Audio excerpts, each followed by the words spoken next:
তো আমি দেখো সকাল সকাল তাড়াহুড়া করে ভাত বসিয়ে দিয়েছি, আর অন্যদিকে সবজিগুলো কেটে নিচ্ছি। কি কি রান্না হবে তো সেগুলো আজকে তোমাদেরকে দেখাবো।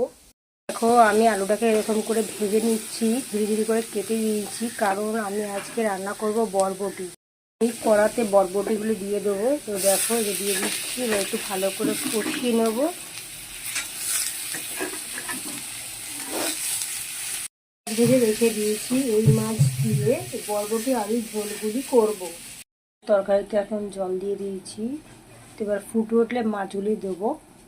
আর অন্যদিকে চাল কুমড়ো গ্রেট করে নিচ্ছি, কারণ আমার ভাই গ্রেট করা চাল কুমড়ো খেতেই ভালোবাসে, রান্না করলে পছন্দ করে না, তাই আমি আজকে চাল কুমড়ো ভাজবো। তো সেটা ঘষে নেবো। এবার ধরা আমি গ্রেট করে নিয়েছি চাল কুমড়োগুলি, এবার দেখো এবার জল চিগড়ে আমি এগুলি ভাজবো।